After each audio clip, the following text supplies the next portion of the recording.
Welcome to BWI Live. I'm Thomas Frank Carr. We have a great schedule of what's going on today. Hope you're having a great time so far. We are 1 week through Penn State football training camp, and there's all kinds of great stuff to talk about. So it's going to be a very full show.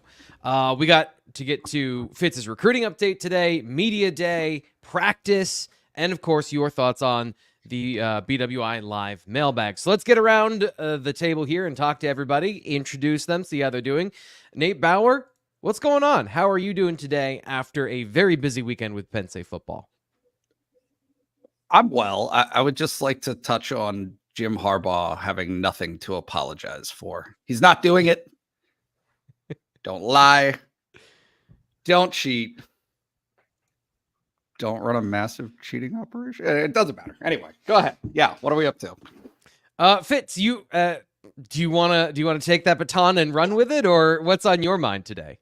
It's hard to beat the cheaters. All right, isn't that the quote? That's all I got on that. It's just, I mean, Michigan men.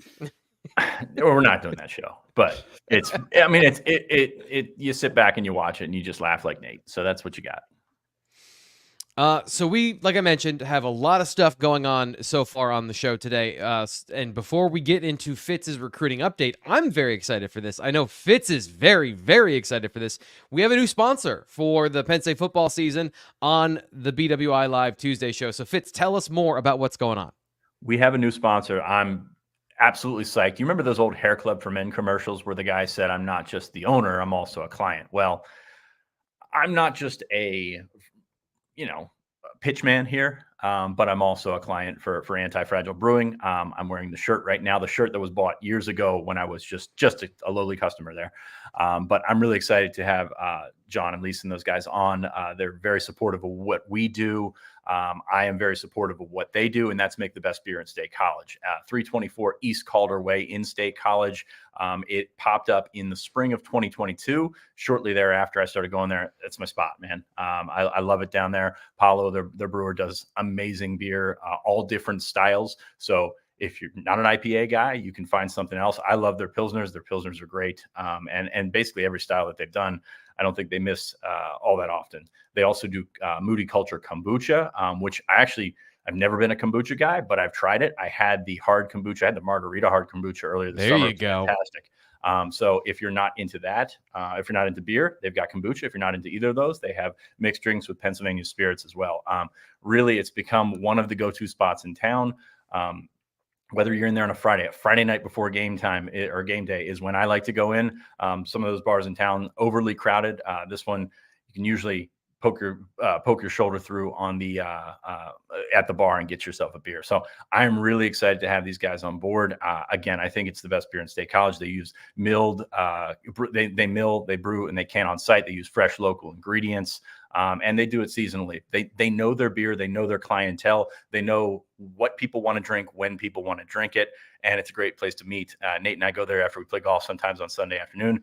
Grab a John cheesesteak. Nate, I know your family was out of town the other night. So you went and you got your meal that you get when your family's out of there.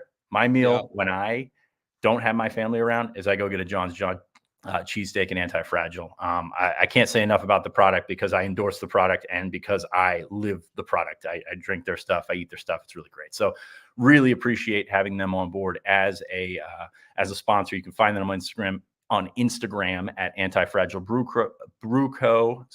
And you can also find them on Facebook as well. So give them a follow, give them a shout, show up, tell them you heard about it on BWI. They're not going to do anything but look at you funny, but at least they know that their advertising dollars are well spent. So really happy to have them on the show. Can't endorse them enough. It's great. So appreciate you doing that. I'm excited that we have another pitchman here on the show, a budding pitchman in Fitz. But his main job here is to talk about football and especially recruiting here on the Tuesday show. So let's get into Fitz's recruiting update.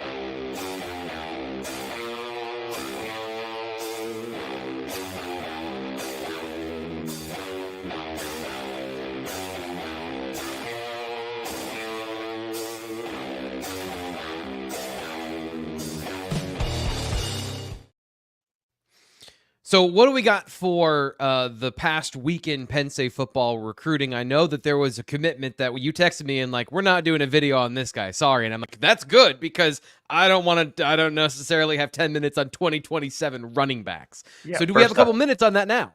Yeah, first up, an apology to Keemon Spell, running back from McKeesport. He's a 2027. If you watched the show before, these commitments well in advance.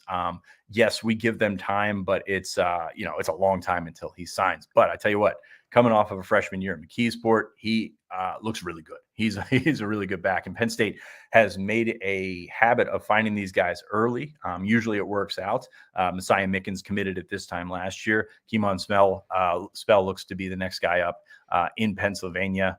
He can move. He came to camp, ran really well. He's got size. I mean, he's about 5'10", 195, which going into his sophomore year, you get a lot of these running backs that are, 5'9", 170, and you offer them early. And I keep going back to Jordan Houston from Virginia during the pandemic. They offered him. They were the first one to offer him. Never really got that much bigger. Good player, but never really got that much bigger. You got to be a certain size, speed, athletic combination to play here. Seems like he's already got the size down. You look in Western Pennsylvania, you got Tyke Hayes, of course, at Aliquippa.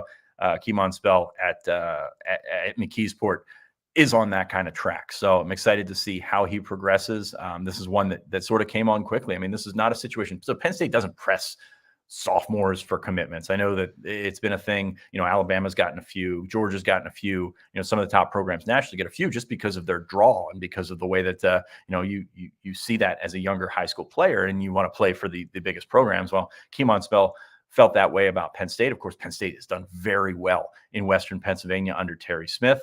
And just continues here. So I'm excited to see what he's going to be able to put together in the next couple of years. You talk to some people around Pittsburgh, and he's one of those guys that carries that next label. And you've got a couple of those guys right now in 2026. But I guess we're going with next with the class of 2027. Yeah. So Penn State on the board in 2027 with Keemon Spell. I think it's a really good start. I think they've done a nice job in terms of flipping the script. 2025 has been a long process. You follow that, especially in state, you follow it and you think that Penn State's kind of losing some of its mojo. Well, all of a sudden it goes out, gets Kevin Brown in 2026, gets Messiah Mickens in 2026, gets some of the other guys from out of state. Of course, Jasier Rogers right across the border in Delaware in 2026. So sort of slowly turning that around. Then all of a sudden you hop on with a 2027. So I hesitate to give too much time to a guy that's that far in advance, but I think he's really good. And Penn State's running back recruiting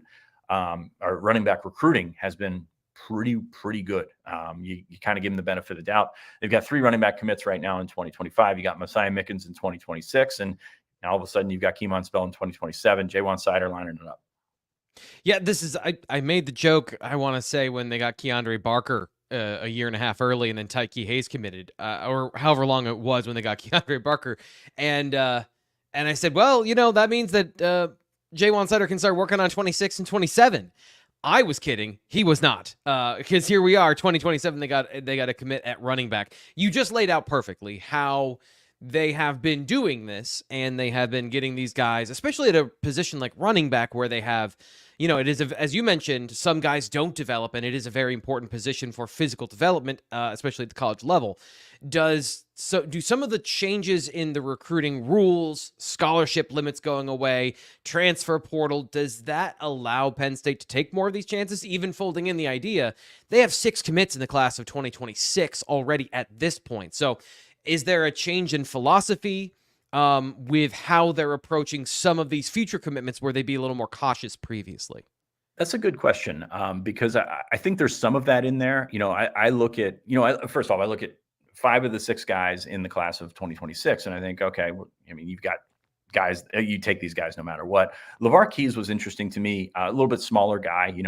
I think he's got potential, but looking at what Penn State has done at receiver recruiting and just recruiting in general, like, you think that there's guys that, sometimes they kick that can down the road a little bit, although LeVar Keys did run a 4.3 at camp. So like, it's not a situation where he doesn't have those characteristics that you're looking for, but it does give you the ability to say, okay, this guy's on the line. If we drag our feet, they did this in 2025 with a couple of guys that probably shouldn't have happened that way, in terms of, like, you look at when they offered Andrew Olish, if they offer him in November, is he in the class? Maybe. But But then again, nobody else was coming after him at that point. Moot point here. But it gives you the flexibility to add numbers, and you're not up against it. We keep saying the 85 is kind of irrelevant now. Well, now it seems really irrelevant. Looking at that 105 list, how do you mix in bringing in traditional walk-ons? Because those guys are important for your program, but bringing in additional walk-ons, bringing in guys that you think might have the ability to blossom a couple of years down the road. It's a dynamic shift, but it's not a complete change. So I think that I think you're kind of trying to find something that isn't completely there, even though there's a shred of it there. So I think that's where I would go with it, especially with 2026. You've got those guys that have those dynamic characteristics. I mean, Brown, Hune, Mickens, you're going to take those guys every day of the week. Jacier Rogers, Daniel Jennings, and LeVar Keys. You got to find what makes them special. And I think Rogers is probably moving toward that top group with the numbers that we've seen, with the tape that we. I don't know if you saw my Twitter yesterday posting the 7-on-7, him going up and getting it. I think that this is a kid that's eventually a 4-star player, but it gives you a little bit of wiggle room to find some elite characteristics that you think you can develop into elite players in the long run. So you guys like Jennings, guys like Keys in that mix. Yeah, and you mentioned Jacier Rogers. You had a chance to talk to Charles Bauer about him, and there was a question we probably won't get to today here from the mailbag at BlueWhiteIllustrated.com about the size of those receivers, and I just think it's interesting. You mentioned they're both a little bit undersized, elite speed, but what did Charles Bauer have to say about Jacier Rogers in his first pass of taking a look at his sophomore film after he committed to Penn State? Sorry, go ahead. No, you want to jump on the 4-3, and you want to say a speed guy. You want to say this guy, Amari Evans, for example. This guy is a guy that you can get down the field. But you want to look at his film, and I kind of said this about Kobe Howard, breaking down Kobe Howard's. You don't care about fly routes. If you're watching film, you don't care about fly routes because this guy or kickoffs, who is a Division I receiver. I mean, kickoff returns can show you balance. They can show you vision. They can show you a lot of things. But running a zero route down the field and beating a high school cornerback, it looks fantastic. It's great stats, whatever. But it's not going to get you any sort of evaluation here. So I think that you've got like different goggles if you're watching this film. Jacier Rogers does it in the intermediate routes. He does it on the short routes. He takes the ball at the line of scrimmage. He weaves, he finds traffic, and he's playing Delaware competition, but you see this explosiveness at every level of the field. And that's really what you're looking for. And that's why, I mean, I don't go off of offer lists anymore. I'm stunned by his offer list that nobody took a look at that. And I think he's been discarded because he plays in Delaware, but nobody, and I'm in Delaware right now, by the way, I apologize for my audio. But nobody looked at that and just said, hey, we'll throw him something, hope he comes to camp, hope he does something. Well, Penn State got him in camp, and they were like, okay, this guy, he might be pretty good. So they find themselves with a guy that I think is a future 4-star receiver. We have him as an 89 and on 3.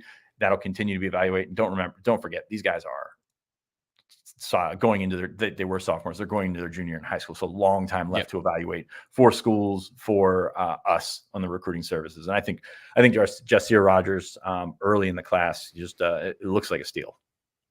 Any final thoughts here on Fitz's recruiting update? I think we're going to have a riot if Nate Bauer doesn't talk soon. So any last notes that you want to have before we get on to Penn State practice and what we saw this past weekend?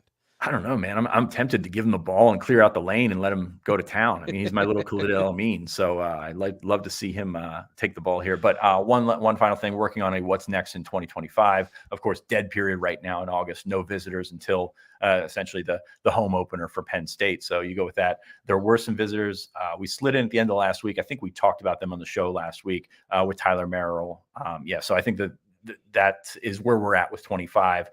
I don't want to call it a dead zone, but kind of a dead zone in there. So, but check out our what's next in 2025 as I undersell it and build it up. So Nate, the ball is yours, man.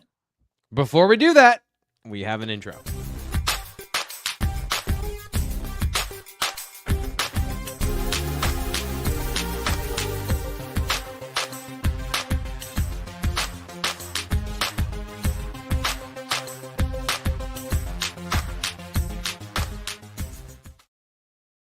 Okay, Nate, now's your time. We all saw Penn State practice. We're going to be talking about James Franklin's press conference.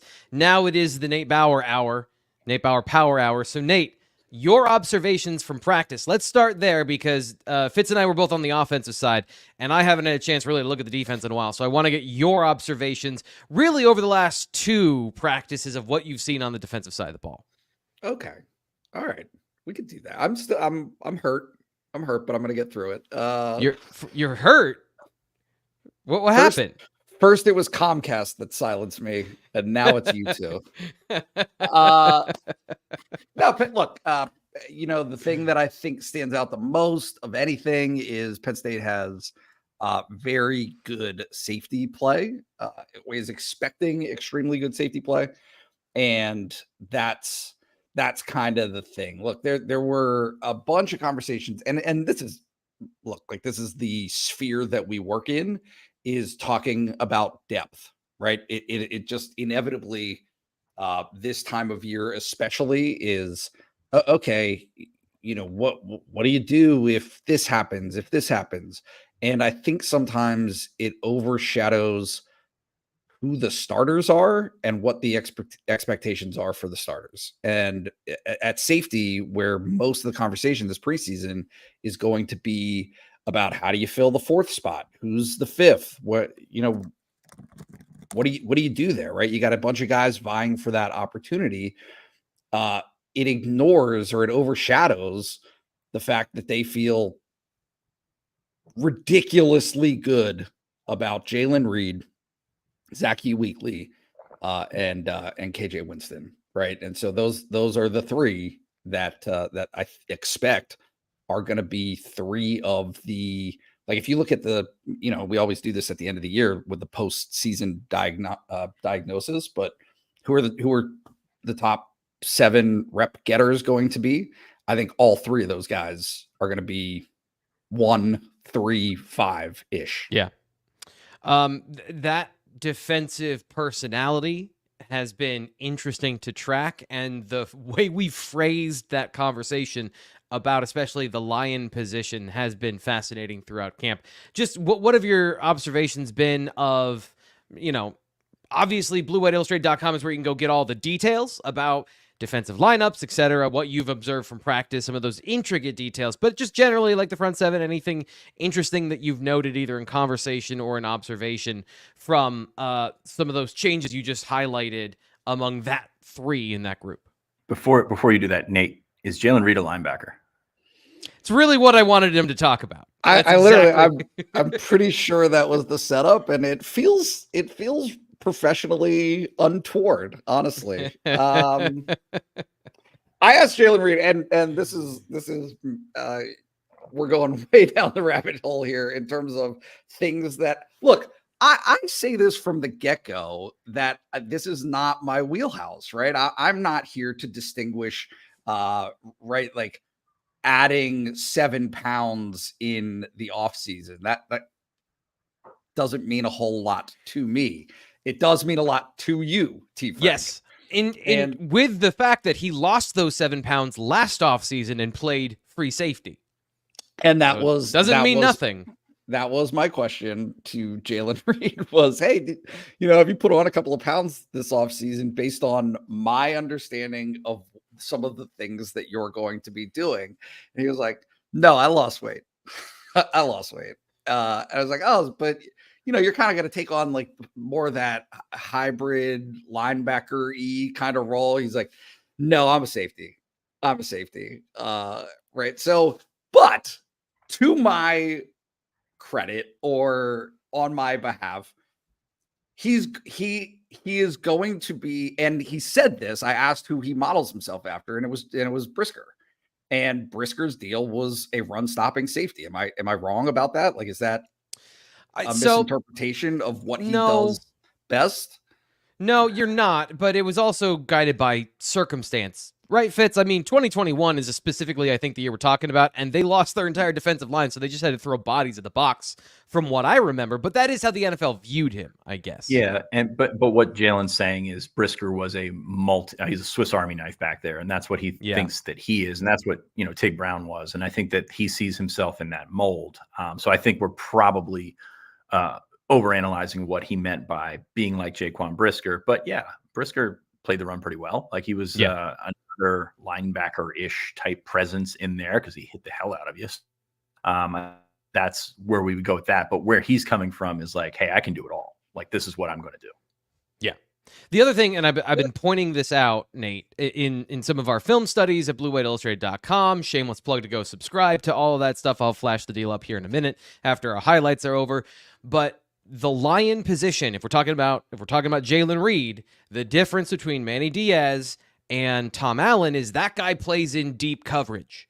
You know, those guys playing out in the field were linebackers. This position specifically blurs that line between the secondary and an underneath defender. So I can understand when Jalen Reed's like, no, I'm a safety. By alignment, he might start there, but who knows where he ends up? And I think that goes into that versatility conversation. Yeah, I think that's fair. I think I'm watching Anthony Poindexter here. He's really lost a step in coverage based on the clips that we're watching here.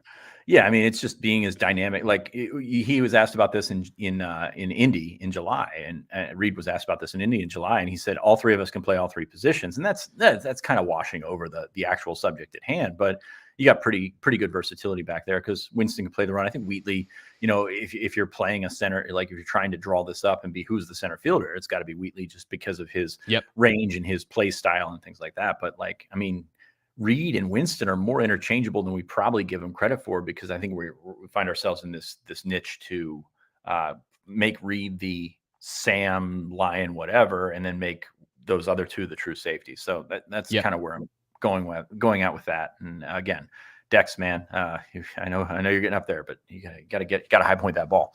Now, offense, so I think what's that? I was just going to say, if you want to switch to offense here, because I know you and I have been watching the offense, wanted to get your thoughts there, but finish up your point. I didn't mean to there's a question in the chat. I think it's worth noting with this. We were talking about the front set, or we're talking about the back seven, but also Abdul Carter's versatility. And I know Nate wrote about this the other day. So before we move on to that, I think that this is definitely worth covering, because I mean, it's basically the thing, taking your most versatile defender. We talk about Reed being a versatile defender, but your most versatile defender that wants to play that position that he can wreak a lot of havoc, but also find yourself in a position where you're still thin at linebacker.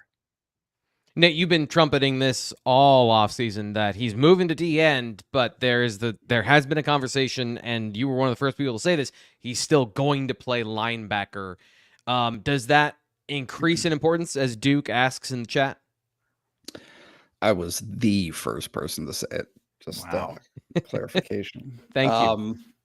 No, this doesn't change any of that, right? It is he will be used. The usage will happen based on matchups, right? And they're gonna draw it up game by game, and from the sounds of it, possession by possession, trying to figure out where to put him and when to put him there. But it does not, right? If the question, there's Abdul Carter's spot in the linebacker group is filled.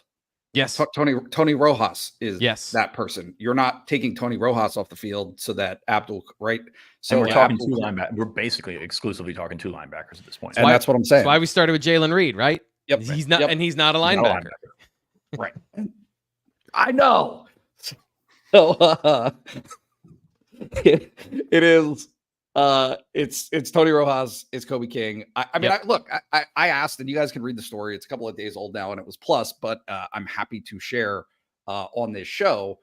You know, I asked Tom Allen specifically what, you know, it's not just about Kavion Keys, it's also about Keon Wiley. And so because of both of those guys now not being available, the first name that he mentioned, drum roll, get everybody excited, Dom DeLuca, was cross-trained as a will in the spring. And I mean, and literally, I was the first one to say that. Boom. We're so good. Your guys' need for gratification is just ridiculous, by the way. Listen, my family doesn't give it to me. Anyway, so look, that's kind of the reality now, though, is you know, you've got Kari Jackson, who is a true freshman, has been on campus for a couple of months, and those, like, I don't think it was an accident. First of all, it all works together, right? So it's not just, it's a straight depth chart of Tony Rojas to Dom DeLuca to Kari Jackson. It's Tony Rojas to Kobe King needs to be flexible and can play both box positions, right? If there's an injury between Kobe and Tony Rojas at any point this season, you're going to see after that game adjustments being made. Right? You're going to see. He talked about it being important that Tamir Robinson can play, but and the way it works for Tom Allen, he said this was, you're either in the box or you're not, and so you have to be able to play both of those positions, and more or less, all of those guys are expected to be able to do that. But there's a little bit of a crash course right now where you've got to speed up development of that process as much as you possibly can for any of those guys who aren't already, in that mindset. We're going to get to talking about the defensive end position and how it relates to this conversation, especially with Kavion Keys and Jameel Lyons here in a minute. But Fitz, just generally, are you concerned now about the front seven, given the injuries and the dismissals of some key players or some key backups in that group? Not concerned in the sense that, they still have really good players up there and they have decent depth. But, it's not, we were talking about going from 6 defensive ends to 4. And that's going to make a difference. You're going to talk about, and honestly, we haven't really mentioned the scope of the Keon Wiley injury, because that is a bigger deal than losing Keys. From a football perspective here, is that this guy was going to play, and you could almost do a true 2 deep there with King and Elsdon in the middle, and with Rojas and Keon Wiley on the outside. Now all of a sudden you've got to, for lack of a better word, platoon and figure out the best way. We're going to talk about center as well. But it's kind of the same sort of a theory here when talking about substitutions there. So I think that makes sense. I'm not overly concerned, but those things pile up. Like you were talking about 6, now you're down to 4. You're talking about going 3 deep at 2 positions at linebacker. Now you're talking about going 2 deep, and you haven't played a game yet. So that's concerning there. But it's more depth than anything. And I think what it keeps coming back to, with people saying Abdul going back to linebacker, that's a defensive move. That's playing defense against depth. Whereas putting Abdul at defensive end is an offensive move to create plays. And that's kind of the shell that you find yourself in. And I think that he's going to have to play some linebacker, but your optimal defense has him coming off the edge and wreaking havoc. And I know you've got other guys there, but this is a chance to have a sort of special output in the end with a player that's tremendously talented like Abdul. Fitz, we're going to stick with you. Quick conversation about the offense and what you've seen over the last couple of weeks. Let's start with the receiver position and some of your observations about that group, because they're obviously the ones under the spotlight. Yeah, I think, as you mentioned it on the show the other day, we haven't seen them throw the ball a ton. Most of the throwing that we see comes from Marcus Higgins and Mark Dupuis. By the way, Mark Dupuis, got to work on that arm, man. Like it's you're struggling to locate that ball, at least from what I see. Beyond that, you haven't seen a ton. You see those guys bubbling up to the front in Trey Wallace, in Liam Clifford is the guy that we've heard some good things about, but you still continue to sort of settle that out. Amari Evans is in there, Julian Fleming's in there, working Caden Saunders in there as well. So finding yourself a 2 deep and then taking the next step with 5 practices in so far. You haven't seen a ton of separation, which you shouldn't expect to see a ton of separation right now. So, but you're going to see the names that you expect to see. I'm curious to see, can the freshmen do anything? Can Anthony Ivy, Tyler Johnson, those guys, step up and do anything? But it's going to keep coming back to the same 4 or 5 guys. And that's kind of where you're at with with receivers. And I don't think it's going to change probably for another week or so. Just as an observation, I'll throw this out here. You saw in the highlights there at the end of our practice highlight montage earlier, the receivers going through a specific drill and how Marcus Higgins wanted them to do it. And, he's there, he's coaching. I'm trying to pay attention to the details he's trying to impart to them. The one guy who did it right, Trey Wallace. And if you're wondering about the freshmen, they all had corrections and didn't quite get through the drill correctly on just running an out route or an in route, making your cut so that you get separation and so that you're ready to catch the football. Some of those details about that. So it's a work in progress. The receiver position, they're still mastering all of these things. And the work that they're putting in right now has to pay off in the season. We are going to get to that group here just a second in between the lines.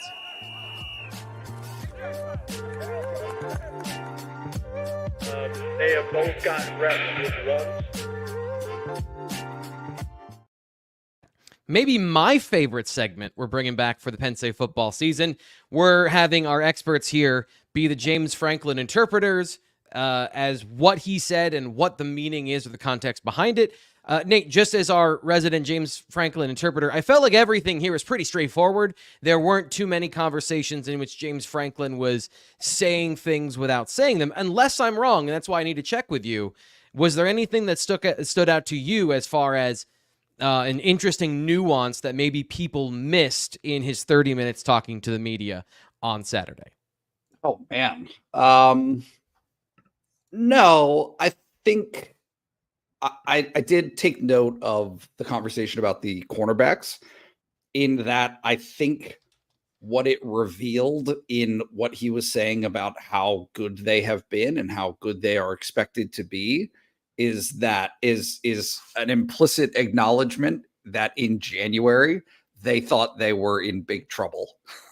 Right? Like, I think that is kind of how I perceived those comments, and some of what he was saying underneath it was, you have the right as a coaching staff to believe that you're going to take a pretty significant step back when you send three guys to, well, obviously absent one, but only due to injury did you not send three guys to the NFL out of that cornerback group. You would think that you're going to have a little bit of a step back. And I think that there's still some conversation there in terms of, Cam Miller's ability to be the guy, right? AJ Harris's ability to be the guy. Where's Jalen Kimber in this? Where's Elliott Washington? You go down the whole list, but as a group, their entire play is better than they would have anticipated it to be. It's just now it's a question of, is somebody going to be a star, right? Is somebody going to be a top 2-3 round kind of guy in the NFL? And I don't know if we have that answer. I don't think Fitz does. So we're going to find out.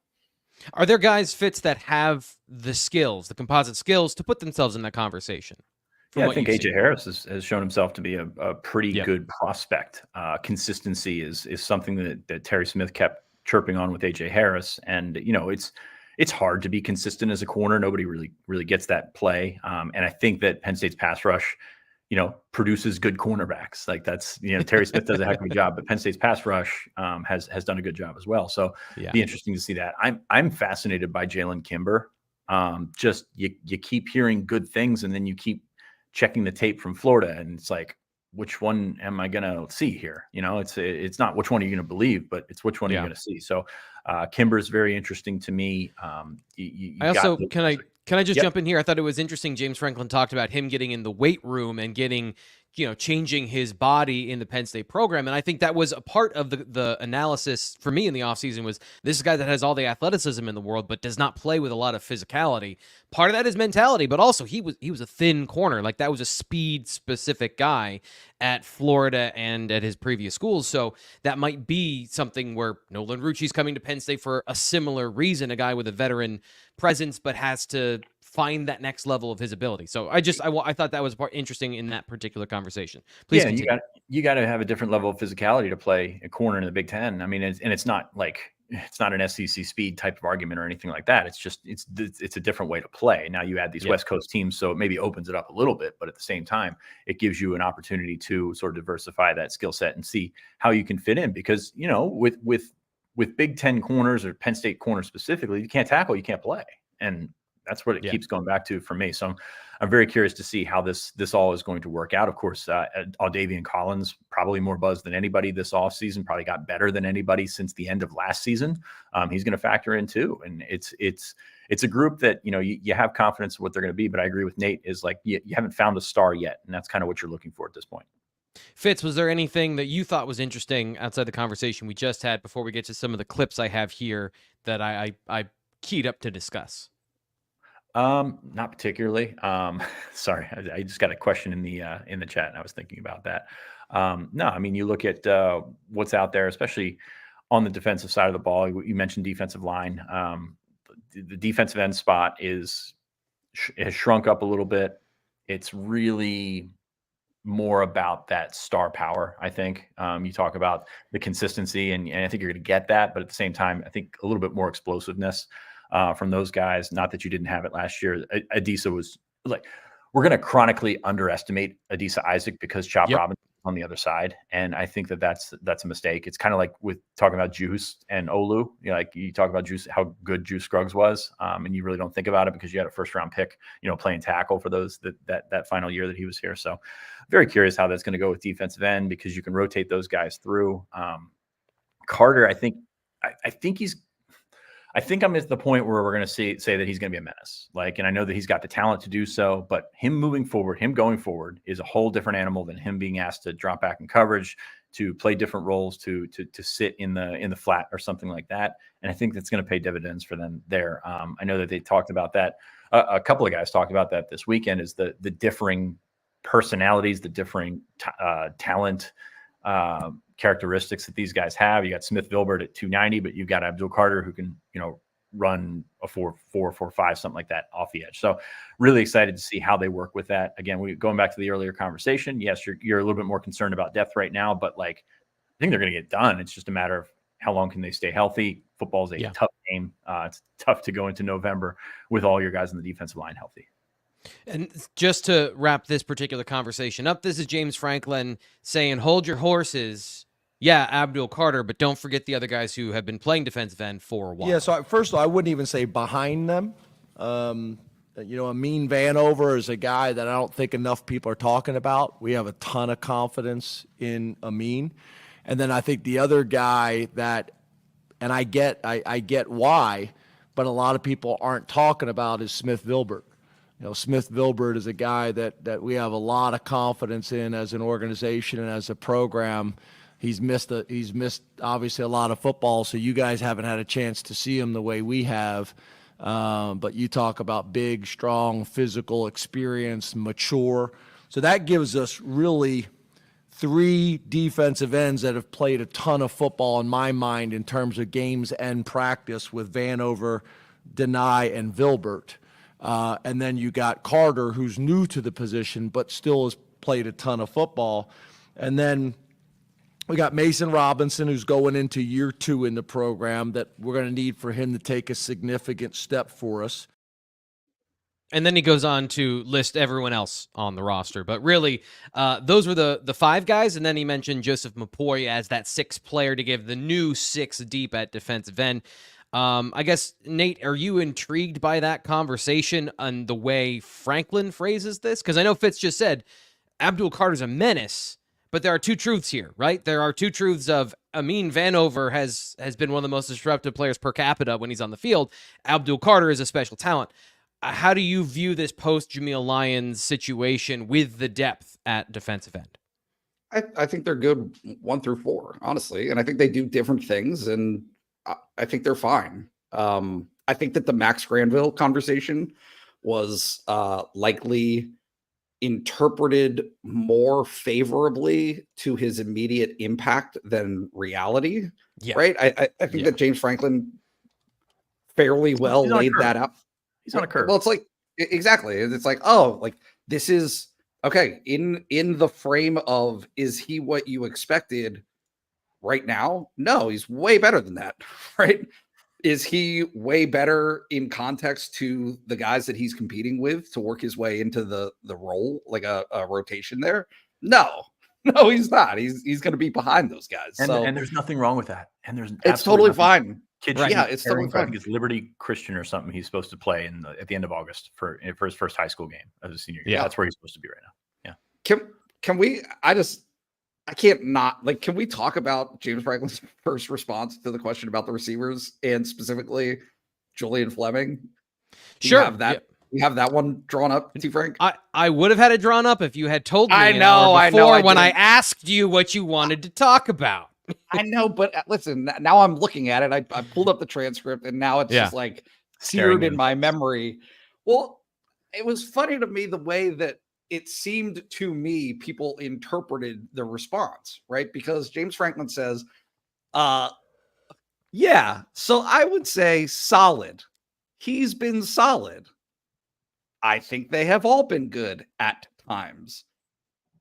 Emphasis mine, obviously, but that was kind of taken in some channels, I would say, as a vote of confidence. Whereas my interpretation of that was, oh no, Okay. they're going very fast, and there is a very sharp curve, and there is no guardrail.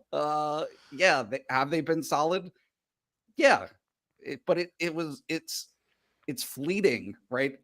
Good at times. The whole purpose of all of this, the entirety of the conversation is, and even what you were talking about, Fitz, about being able to run the drill correctly. That's on air. There's no defense in front of them. Yeah. Like it's just properly contextualizing what this is going to look like from this group, because Julian Fleming is not the savior. He shouldn't be expected to be the savior. Trey Wallace has to be good.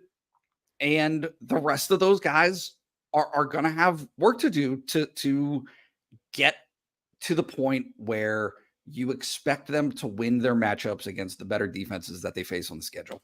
Yeah. Quick promotion for this, my Sunday film study. I did it 2022, Kansas versus West Virginia. So Andy Kotelnicki versus the opening opponent of the season in West Virginia. And if you want to see how he got touchdowns without receivers, that game was a lot of tight ends and a lot of running backs. So it is not the worst thing in the world if that happens week one. We've seen him do it before, but here is Andy Kotelnicki talking about this very group of receivers and something that I've been interested in for about 2 years now with this group. And even if someone who doesn't know anything about wide receiver play, the ability to dictate the depth and the width of routes, to go take the ball, right? Not have those things dictated to you, not have a defensive back tell you where the route has to be run and how wide or how deep, but to push and fight and the physicality that even happens within route running. And especially like our defense, we've got a great secondary, and then as aggressive and as physical as they will play for our receivers to make sure they go out there and match that. So I've seen those things. I've seen the commitment through spring and summer to develop their trade, their craft, and I'm excited for that group. So Fitz, I guess how much of these problems can be solved with a mentality shift?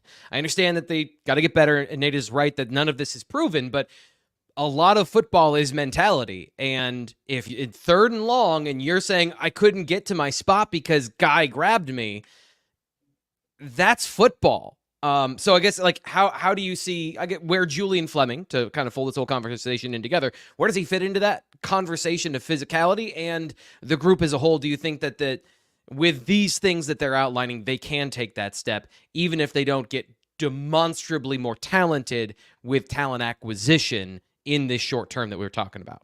What a question. A lot of big words in there. No, I think that the personality shift with Kotelnicki, just in terms of understanding what's going on, understanding what sort of levels do for your receivers. This isn't a group that's going to get open one-on-one in man, but this is a group that can get open if they're schemed in that direction. And I think that, that maybe that's one thing that you look at the offense last year, and that's something they tried to rely on a little bit too much, is sort of some of the playmaking. Hey, just throw it. And this is over. Like this is not a great example, but just throw it and they'll go get it. Which is something that they've worked on before. This time, I think it's, hey, find your levels, find this guy, find 1, 2, 3, and 3 is going to be in a certain spot. And I think Drew has talked about this before. 3 is going to be in a certain spot, and if you know why he's in a certain spot, it makes a difference as opposed to, oh, that guy's in this spot. Let me figure out, let me process, and let me throw the ball. So like that, right. that little bit of difference makes a difference. I agree with Nate in that this is a group that is going to have challenges ahead of them. I think we're in the zone right now where you hear media day is great. Like we get comments that we can use for a couple of weeks. We get, FaceTime with these guys. We get to see some personality, but we also get a lot of stuff that kind of builds up your hope in terms of what you're looking for. And then you're going to choose what to believe and who to believe because of it. that's not always the case in the second week of August, because you've got to work through some different things. And, you want Julian Fleming, and we see it in the chat. We want Julian Fleming to be the guy, but if he's not the guy, that you got to find a guy. I think the personality of Colton Nittany, just in general, I was talking with a staffer on the side at Media Day, and Andy's there carrying on. He's loud, he's boisterous, he's, for lack of a better word, jolly. And I'm like, a bit different than last year, huh? And he's like, yeah, I think it's going to make a difference with everybody, because I think you feel a little bit more accepted, when you're in that sort of atmosphere. And I think that Andy's going to bring that. And I think that stuff is going to matter. I don't like to buy into a lot of that talk, because a lot of it's overrated. But when you feel more comfortable, you're going to play better football. And I think that's where I find myself with this group of wide receivers. And maybe that is hope. Maybe that is me wanting to see something and choosing to believe what I want to see. But at the same time, I think it's possible because of what he's done in his past stops with the talent that he's had. We will get to some of these other comments maybe tomorrow on the Wednesday show. It's a great opportunity to kind of have these leftovers and make a new meal out of them. But we're running out of time here, and I want to get to the mailbag because there are some questions here that I think are interesting and address some things that we haven't touched on so far from especially the Penn State offense. So your questions here in the chat and the BWI Mailbag featured questions right now.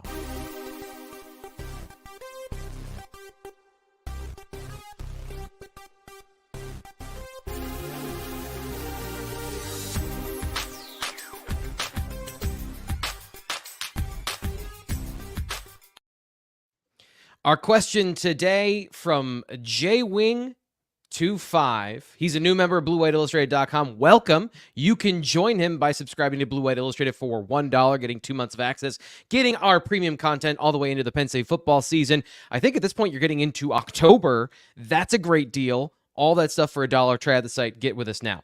He says, talk out of the spring was Cooper Cousins would push Nick Dawkins at center to get some playing time. More recent reports seem to indicate that Vega is getting reps at center. Is Cooper now focusing on guard? So Cooper Cousins and how he's going to contribute and where he's going to contribute has been something we've debated since he got to campus. So Nate, you wrote about Cooper Cousins earlier, I think before camp, but what's your view of his positioning on the Penn State offensive line? Because you talked to Phil Troutwine about playing 6 offensive linemen. What's what's your read on this particular situation? Yeah, I think that I take I wouldn't call it issue with, but I would just provide a clarification. It wasn't talk out of spring practice. It was talk in spring practice, right? There was an evolution there between January, February, March, and then what was kind of being talked about in April. And the reason for that was not that Cooper Cousins fell off. It was that Nick Dawkins asserted himself. And so the all of the context there of, Cooper Cousins is going to give Nick Dawkins a run for his money and could actually win that job. That conversation evolved by the 3rd week of April, I would say, right? The 2nd week of April, to where it became, you know what? And actually even before that, maybe the beginning of April, it became Cooper Cousins. You know that he is going to get some reps there at center. He's a quality, good backup piece. Nick Dawkins is probably almost guaranteed to win that job at center. And so if you have the opportunity and you know that, and T. Frank, I mean, this is something that you were talking about at the time, you're not going to play 2 centers. You're not going to do a 50-50 split on center. So where can you find help there? And I do think that this has a little something to do with JB Nelson not being available in the back half of spring practice. Okay, now you need help at guard. So Cooper Cousins becomes a guy that you can fill in there for however long it is that JB Nelson is impacted, if at all. But if JB Nelson is impacted at all by some of what happened at the end of the spring injury-wise, then Cooper Cousins is a guy that can give you a little bit more comfort level filling in really at guard and center. Fitz, what's your read on the situation? Two things at play here. I think that Nate hit on Dawkins that they're going to go with 1 center. And I think that that's the first thing here is that of all the positions that you can platoon, you don't want to platoon center. And I think we said that going into spring, coming out of spring, whatever. Hunter Norzad was the number 2 snaps, the guy that got the second most snaps on the team behind Drew Aller last year, because, you don't want to bring centers in and out of the game. So you find yourself in a situation where, what's your next best option? Well, the guy that's already out there beside him, Venga, essentially, is a guy that you can slide over. And this is twofold here. Like, if you have a short-term injury where a guy goes out, you've got a guy that's been making the calls, a guy that's been seeing the defense, guy that's been doing a lot of things, and put him at center, and then make the guy beside you sort of fit in, whether that be JB, whether that be Cousins, whether that be Sal, whatever. It gives you an opportunity to sort of keep up the continuity on the offensive line. Now, if it's a long-term thing, like if Dawkins goes down, knock on wood, I don't even know why I'm speculating this, but if Dawkins goes down for longer term, then you might see some changes where you get Cousins in there. He's also a true freshman. Venga's been around for a while. So it makes sense from a sort of sliding perspective here. You slide him down to center, and then all of a sudden you have options at guard. Guard isn't, for lack of a better term, easier position to figure out on the fly. Yeah. So I think that's where you're at with that. The other thing here is, I think that you're just going to find yourself in a situation where, when is the time to pull your center? Well, if you get Bo in there, you might still see Dawkins in there snapping to Bo, because that is something that you got to continue with the continuity. I'm talking like the out of conference games and stuff like this. So you've got to keep that one going. So number one, Dawkins has to be good enough. And we're not glossing over that fact. He has to be a guy that can play at this level, can excel at this level, but at the same time, you want to have that continuity go there. Doesn't have anything to do with his leadership, doesn't have anything to do with all that off the field stuff. He has to be good enough on the field. He has to be athletic enough to execute the position. Do all that stuff. And I think he's capable of it. We'd like to obviously see it, but we haven't had that opportunity because Hunter Norzad played 785 snaps last year. So it's it's giving yourself the most flexibility possible, and it's giving your ability to play Cooper Cousins on the 3rd drive, the 4th drive, something like that at guard. So you're getting him more experience. You're going to get more experience at guard than you're going to get at center, just because of the way that football works. So I'm going with that. One of the conversations, because there is a world where we're going to see Cooper Cousins at center, like what these guys are saying, but against Bowling Green and the non-conference games, when you want to start that process, Hunter Norzad played center against Ohio and then got injured, so that got kind of truncated. Last year, Penn State played Nick Dawkins at center, and he did pretty well, but most of those snaps came against UMass and I apologize. I was trying to look Delaware. it up before I started this. Delaware. Thank you. So like half of his snaps came in those situations. Cooper Cousins can have the same thing, but if he can play guard, he can do all of that as well. And here's the other thing, and we write over this all the time. Those snaps against those teams, they're valuable. Like they are valuable, because this is a Division I team that's playing a different defense that you don't know that's coming. Like it's great to play against your guys in practice and get that experience there, because you're going against one of the better defensive lines in the country. But at the same time, even if you're playing Villanova, even if you're playing Delaware, this is a team that's going to do stuff that you probably haven't seen before, and it's going to make you a better football player. So, and he's going to get that opportunity at guard, center, not so much, and pigeonholing him into one center. Now, I'm surprised we haven't seen him snap while at practice, even though that's a 15-minute window. But pigeonholing him there is, taking him off the field essentially. So, and they like Dom Rowley too, by the way. I got to go back to my guy Dom, because he's I think Dawkins called him the heartbeat of the offensive line. Hey, I'd love to see him in there as well. This one from Eggman here in the chat, I want to address this quickly.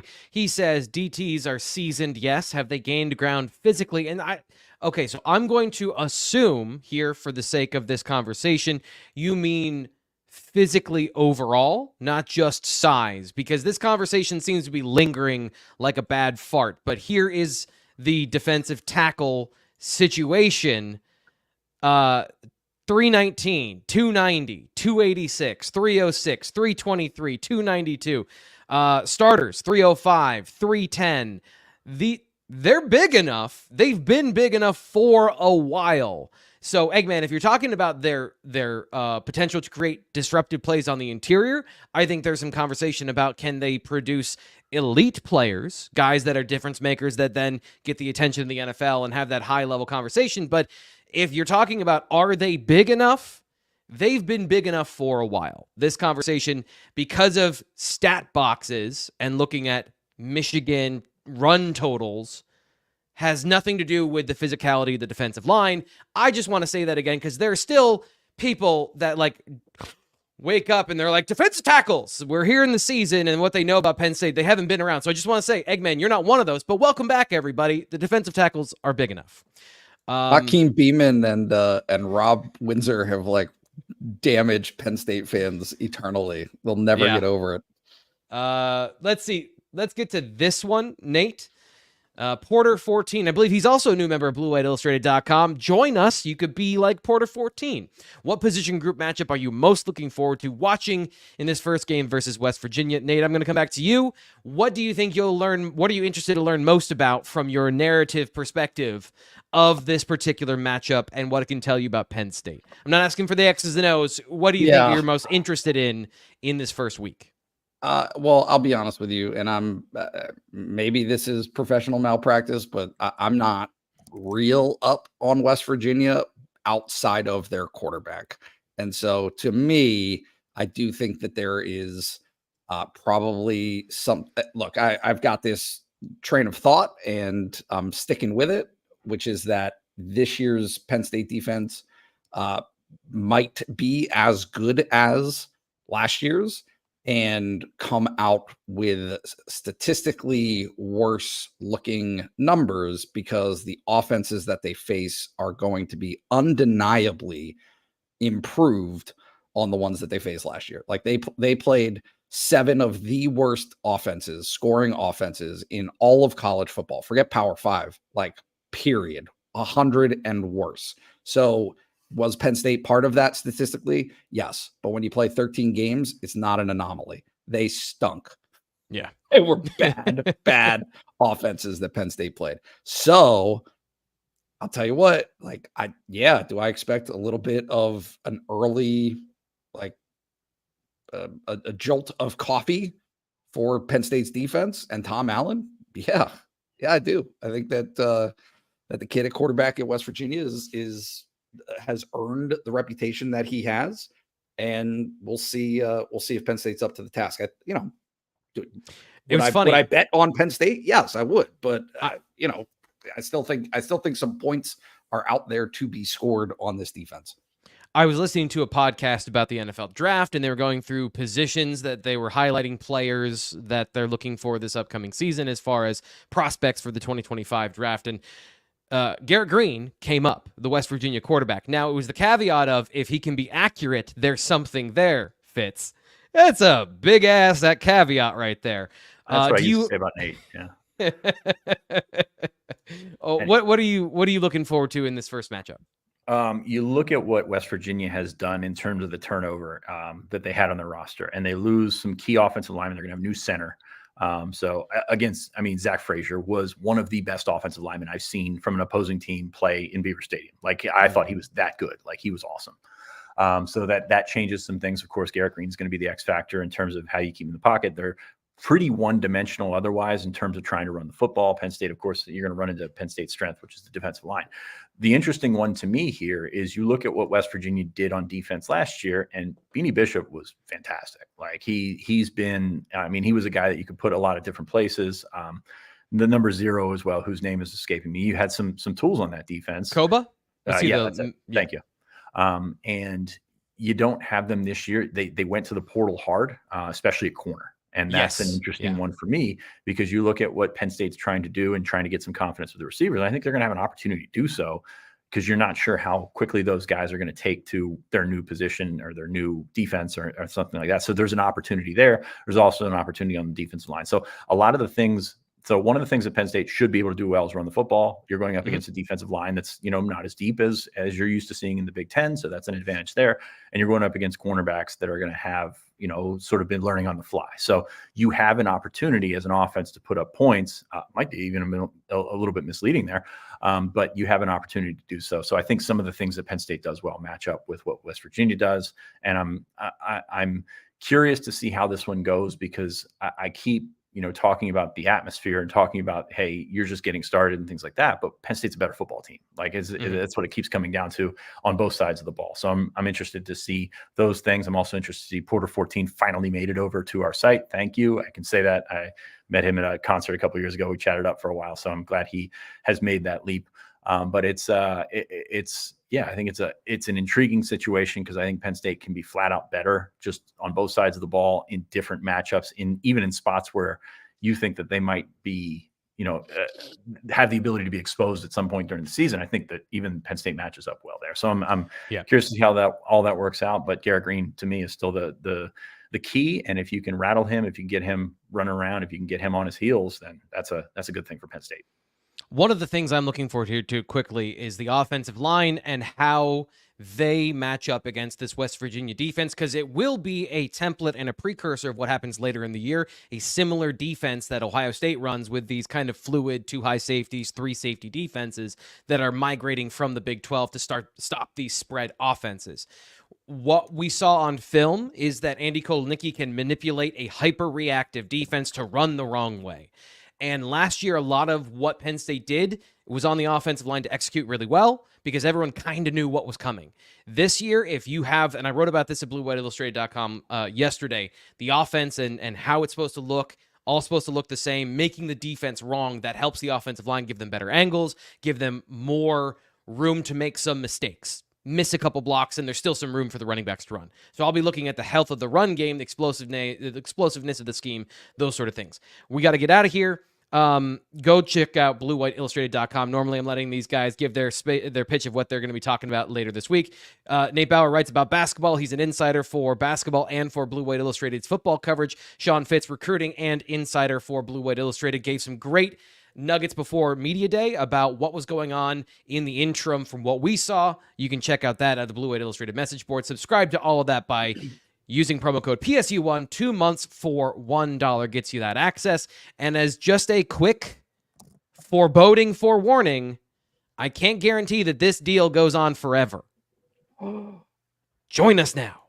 Join us in my biggest Darth Vader voice I can. All right, let's go. Before I make any more awful jokes, that's it for the BWI Live Show. We'll be back tomorrow.